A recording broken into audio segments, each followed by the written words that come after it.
Depuis l'invasion de l'Ukraine par la Russie en février 2022, de nombreux groupes de réflexion, médias et dirigeants occidentaux ont affirmé que l'économie russe était proche de l'effondrement. L'ancien président américain Joe Biden, par exemple, a déclaré en mars 2022 que, suite aux sanctions sans précédent des États-Unis, le rouble avait été réduit en poussière et que l'économie russe était en passe d'être réduite de moitié. En quelques semaines, le rouble a retrouvé son niveau, a continué de croître et d'ici, 2025 est devenue l'une des devises les plus performantes. En tenant compte de la parité de pouvoir d'achat, entre 2022 et 2025, le produit intérieur brut russe est devenu le 4e mondial. Mais la période faste pourrait de nouveau être terminée. Nous sommes maintenant à la mi-2025. Les clameurs affirmant que la Russie est au bord de l'effondrement atteignent de nouveau leur paroxysme, alimentés en grande partie par les indicateurs économiques et les avertissements des dirigeants russes eux-mêmes. Regardons de plus près ce qui se passe, et voyons si l'Ukraine et ses soutiens occidentaux sont enfin sur le point de pousser la Russie à l'effondrement économique, ou si c'est l'inverse qui est vrai. En réalité, l'Ukraine vacille au bord de l'abîme économique. À la moitié de la 4e année de la guerre, tous, sauf les partisans ukrainiens les plus acharnés, l'ont accepté. Il semble peu probable que l'Ukraine remporte une victoire militaire contre la Russie désormais. Sur le front, la guerre est devenue une lutte d'usure, où l'objectif principal n'est pas tant la conquête de territoire que la dégradation progressive des forces et de l'équipement de l'autre camp. Dans une telle guerre, les chances favorisent donc naturellement le camp disposant des ressources les plus importantes, dont l'avantage s'accroît à mesure que la guerre s'éternise. Ainsi, malgré les lourdes pertes en personnel, en armement et en autres équipements qu'elle a subis jusqu'à présent, la Russie conserve toujours un avantage numérique écrasant dans la plupart des domaines, qu'il s'agisse de la main-d'œuvre, des stocks d'armes ou de la capacité de production. Depuis début 2024, les lignes de front avancent régulièrement vers l'ouest à un rythme croissant. Mais les lignes de front ne sont pas le seul lieu de cette guerre d'usure. Deux autres fronts, tout aussi importants pour le résultat global, se déroulent simultanément. Le deuxième front est une guerre de drones et de missiles longue portée menée par les deux pays, loin des lignes de front. Ces frappes visent les infrastructures militaires et la logistique, mais elles ciblent également de plus en plus les infrastructures économiques. Les deux camps visent les infrastructures énergétiques telles que les raffineries, ainsi que des infrastructures logistiques clés comme ponts, chemins de fer, aéroports et installations industrielles. Comme nous le verrons un peu plus tard, dans cette guerre d'usure à longue portée, l'Ukraine fait sans aucun doute mal à la Russie, tant sur le plan militaire que financier. Nous arrivons ainsi au 3e front de cette guerre d'usure, l'économie. L'objectif reste le même, épuiser l'autre camp, jusqu'à ce qu'il ne puisse plus faire la guerre. La Russie a encore un net avantage sur l'Ukraine en revenus, réserves et ressources. Cependant, cette guerre d'usure économique ne se joue pas seulement entre la Russie et l'Ukraine. L'Ukraine a reçu un important soutien financier des États-Unis, de l'Union européenne, du Royaume-Uni et d'autres, ainsi que plus de 16 000 sanctions inédites imposées à la Russie. Dans une guerre d'usure économique, l'Ukraine et ses partenaires ont les plus grandes ressources financières et devraient l'emporter. Sur ces trois fronts, une image très différente apparaît. La Russie pourrait avoir l'avantage sur les lignes de front, mais sur les plans économiques et des frappes à longue portée, l'Ukraine et ses partenaires ont obtenu un bien plus grand succès pour user la Russie. L'avenir de l'Ukraine dépend de sa capacité à épuiser économiquement la Russie avant d'être militairement usée. Si la Russie ne peut plus financer la guerre en Ukraine, elle devra reculer, ce qui serait une victoire pour l'Ukraine. Et, au minimum, cela lui donnerait une position bien plus forte dans les négociations d'après-guerre à venir. Plus l'économie russe résiste à la pression, plus ces accords seront difficiles à accepter pour l'Ukraine et ses partenaires. Les enjeux n'ont jamais été aussi élevés. Ainsi, avec les 3 guerres d'usure qui semblent toutes atteindre leur paroxysme en même temps, dans quel sens la situation va-t-elle évoluer? Nous allons examiner dans un instant comment l'économie russe vacille au gré du vent, comme un drapeau national sur la tombe d'une tuée au combat. Voyons rapidement comment l'économie ukrainienne résiste après plus de 1000 jours de guerre. Comme pour la Russie, si l'Ukraine n'est plus en mesure de financer son effort de guerre, elle devra probablement demander la paix à des conditions défavorables. L'aide étrangère est essentielle pour maintenir l'économie ukrainienne, surtout après l'invasion russe de 2022, le produit intérieur brut de l'Ukraine, malgré des hausses de 5,3% en 2023 et 2,9% en 2024, et une prévision de 3 à 4,7% en 2025, reste environ 20%. inférieur à son niveau d'avant-guerre, après une chute de 28,8%. En 2021, l'Ukraine comptait environ 42 millions d'habitants, mais en 2025, elle en aura perdu 13 millions. Cela comprend 8 millions de réfugiés à l'étranger et environ 5 millions dans les zones occupées par la Russie, dont la majorité a déjà obtenu la citoyenneté russe. Comme vous pouvez l'imaginer, l'ampleur de la perte de main-d'œuvre, d'entreprises et d'activités économiques, ajoutée aux dégâts causés par des milliers de frappes de missiles et de drones russes, a laissé l'Ukraine dans la nécessité de faire preuve du même type de résilience économique que celle dont elle a fait preuve sur le champ de bataille. Mais il est juste de dire que sans les 118 milliards de dollars d'aide financière directe et de prêts qui ont été fournis à l'Ukraine par ses partenaires, son économie aurait déjà sombré sous le poids de la guerre. Le Centre pour la stratégie économique de l'Ukraine indique que depuis l'invasion, toutes les recettes propres du budget ukrainien financent la défense, soit environ la moitié du budget. Toutes les dépenses civiles du budget de l'État sont financées par l'aide financière étrangère. En 2024, le besoin de ce type de financement extérieur s'élève à 38 milliards de dollars.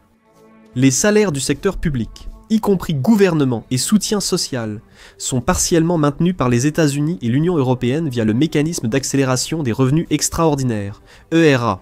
Ce programme utilise les profits des avoirs russes gelés pour financer des prêts à l'Ukraine, faisant ainsi contribuer Moscou au paiement des fonctionnaires qui s'opposent à son invasion. Cependant, compte tenu de l'évolution de la relation des États-Unis avec la Russie et des questions juridiques entourant ce processus, pour l'Ukraine, dépendre d'un financement incertain pour payer ses factures est loin d'être idéal. Comme l'Ukraine l'a constaté en signant un accord avec Washington, l'aide étrangère implique rarement aucune contrepartie. L'accord final a confirmé que l'Ukraine garderait la propriété et le contrôle des ressources, mais cet épisode a montré l'influence de ses alliés en temps de crise. Mais avait-elle le choix ? Après la première année de guerre, elle a eu recours à l'impression de monnaie. La banque centrale ukrainienne a résisté à la monétisation du déficit, malgré une inflation de 14 à 27% partout dans le monde. Après une forte impression monétaire pour financer les confinements Covid-19, on constate que le coût d'une création excessive de monnaie est encore plus élevé, l'inflation. Au lieu de cela, la majeure partie du déficit, après l'application de l'aide étrangère, a été couverte par l'emprunt ici. L'Ukraine aura sans doute plus de mal à obtenir des financements bon marché à cause de ses multiples défauts de paiement. En août 2024, le gouvernement ukrainien a instauré un moratoire sur la dette, rendant probable d'autres défauts de paiement et dégradations par les agences de notation. En fin de compte, tant que l'Ukraine continue de recevoir un soutien massif sur le plan financier, sans parler des armes cruciales comme les systèmes de défense aérienne et les obus d'artillerie, elle pourra probablement poursuivre l'effort de guerre jusqu'à ce qu'il n'y ait plus assez d'hommes valides pour se battre. Cela pourrait être plus facile à dire qu'à faire. La pénurie de soldats en Ukraine était bien connue. Sur environ 250 000 recrues, intégrés aux forces ukrainiennes en 2025, 120 000, soit près de la moitié, sont officiellement des déserteurs. Même avec assez de financement et d'armes, l'Ukraine pourrait devoir faire un choix difficile qu'elle a jusqu'ici refusé pour rester dans la guerre. Elle pourrait devoir mobiliser les 18-25 ans jusqu'ici exemptés. L'économie ukrainienne est résiliente et ingénieuse, mais reste très vulnérable à cause de sa forte dépendance à des accords incertains. Voyons comment l'économie russe résiste. L'Ukraine et ses alliés l'ont-elle menée au bord de l'effondrement ? Comme en Ukraine, la guerre a fortement affecté l'économie russe. À la suite de la première série de sanctions globales des États-Unis en mars 2022, la valeur du rouble a chuté, passant d'environ 100 roubles pour un dollar à plus de 138. Des centaines d'entreprises occidentales ont quitté la Russie et des milliers ont stoppé leurs exportations à cause des sanctions. Cela a provoqué des chocs d'approvisionnement dans de nombreux secteurs, alimentant une inflation galopante. Quand Poutine a annoncé la mobilisation en septembre 2022, environ 1 million de Russes ont quitté le pays. La plupart étaient des travailleurs hautement qualifiés venant des grandes villes. Cela a entraîné une pénurie aiguë de main-d'œuvre, en particulier parmi les travailleurs hautement qualifiés, provoquant une baisse de la productivité et une hausse des salaires, ce qui a encore alimenté l'inflation. Le chômage en Russie a atteint un niveau record de 2%, montrant la forte pénurie de main-d'œuvre. Début 2023, après que l'Ukraine a mené avec succès une contre-attaque et forcé la Russie à se retirer de Kiev, de Kharkiv, de l'Oblast et de certaines parties de Kherson et de Zaporizhia, tout semblait indiquer que l'effort de guerre russe était en difficulté. Vladimir Poutine a fait de l'économie russe une économie de guerre, imposé des contrôles de capitaux stricts pour stopper les sorties de fonds et chercher à remplacer les échanges occidentaux par d'autres régions. En grande partie, fin 2024, ces efforts semblent avoir porté leurs fruits. Ce qui contraste avec la prédiction de Joe Biden d'une économie russe bientôt réduite de moitié. Le produit intérieur brut russe a baissé de 2,1% en 2022, puis augmenté de 4,1% en 2023 et 2024. En 2022, le salaire moyen russe a chuté de 11%, puis a augmenté de 7,6% en 2023 et 8,8% en 2024, pour atteindre environ 10 000 roubles, soit 1 100 $ par mois. Le rouble s'est brièvement renforcé après l'invasion, passant de niveaux d'avant-guerre d'environ 75 à 80 pour $1 à moins de 70 à certains moments, avant de s'affaiblir de nouveau par la suite. La Russie a également réussi à compenser une grande partie des sanctions effectives en réorientant une grande partie de son commerce vers des acteurs non occidentaux, en particulier la Chine, l'Inde et d'autres membres du groupe Brésil, Russie, Inde, Chine, Afrique du Sud. Les supermarchés russes restent bien approvisionnés, y compris en produits occidentaux sanctionnés comme le chocolat américain et les vins français, mais à des prix bien plus élevés qu'avant la guerre. Et, point crucial, les exportations de pétrole et de gaz de la Russie, sa principale source de revenus pour financer la guerre, ont continué à affluer. En Inde, le pétrole et le gaz russe ont parfois été achetés moins cher, reconditionnés puis envoyés vers des pays sanctionneurs. Le passage à une économie de guerre a généré des dizaines de milliers d'emplois dans le complexe militaro-industriel et des centaines de milliers de recrues dans l'armée. Pour attirer ouvriers militaires et soldats, l'État et les entreprises offraient des salaires élevés, jusqu'à 2 fois la moyenne, soit 2 000 à 3 000 $ par mois. De nombreux ouvriers et soldats viennent de zones plus pauvres, où les salaires ont amélioré le niveau de vie et la consommation. D'un côté, cela a été un développement social positif pour des millions de personnes. D'un autre côté, cela a accentué les pressions inflationnistes déjà sévères. En témoigne l'inflation galopante en 2023 et 2024. Le principal risque pour l'économie russe après la guerre était une surchauffe excessive. Pour la refroidir, la gouverneure de la Banque centrale de Russie, Elvira Nabiullina, a porté les taux d'intérêt à 21%. Cela s'est avéré relativement efficace comme mesure de contrôle de l'inflation. L'inflation étant désormais, selon les rapports officiels, tombée à environ 10% du moins officiellement. Tout bien considéré, malgré l'injection d'environ 40% des recettes de l'État dans la machine de guerre, l'économie russe est restée bien plus résiliente que prévu. Elle n'aurait pu poursuivre la guerre aussi intensément autrement. Mais, comme l'histoire le montre, les économies de guerre ne sont pas viables sur le long terme, et d'ici la mi-2025 de sérieuses fissures ont commencé à apparaître. Ne vous fiez pas seulement à notre parole. Des personnes comme Nabiullina ont aussi lancé ces avertissements. Au Forum économique de Saint-Pétersbourg en juin, elle a averti que le pays ne peut plus compter sur les outils ayant soutenu la croissance durant les 2 premières années de la guerre contre l'Ukraine. La croissance a été rapide les 2 premières années grâce à l'activation de ressources libres, a-t-elle déclaré. Nous devons comprendre que beaucoup de ces ressources ont réellement été épuisées. Lors de cet événement, Maxime Rechechnikov, ministre russe de l'économie, a annoncé que l'économie russe approche la récession et connaît un ralentissement. Le produit intérieur brut devrait croître de 1,4% en 2025, puis baisser en 2026. Un ralentissement économique après une forte croissance n'est pas forcément négatif. Beaucoup d'économistes estiment que c'est une étape nécessaire pour assurer la durabilité à long terme. Être en récession ou proche de l'être n'indique pas nécessairement une crise imminente. L'Allemagne connaît une croissance stagnante ou négative depuis plusieurs années, frôlant la récession. Personne n'y voit un signe d'effondrement économique. D'autres signes montrent que l'économie russe vacille, surtout dans le secteur bancaire. Depuis plus de 3 ans, les banques sont soutenues par des moyens artificiels, des contrôles stricts des capitaux, des prêts dirigés par l'État et des dissimulations réglementaires. Pour faire face à l'inflation et aux autres pressions liées à la vie dans une économie de guerre, les Russes ont été contraints de contracter des dettes de plus en plus importantes, qui, avec un taux d'intérêt de 20%, pèsent rapidement lourdement sur eux. Les prêts en retard représentaient officiellement 105% de la dette des ménages et 4% de celle des entreprises au premier trimestre 2025, mais ces chiffres sont sans doute sous-estimés. Cette vague croissante de prêts non remboursés n'érode pas seulement les finances des Russes ordinaires, 58% d'entre eux ayant déclaré dans un sondage récent que l'inflation était leur principale préoccupation. Elle érode également les bilans des banques. Au moins 3 des 13 grandes banques systémiques russes discuterait déjà discrètement avec la banque centrale pour obtenir des renflouements et survivre.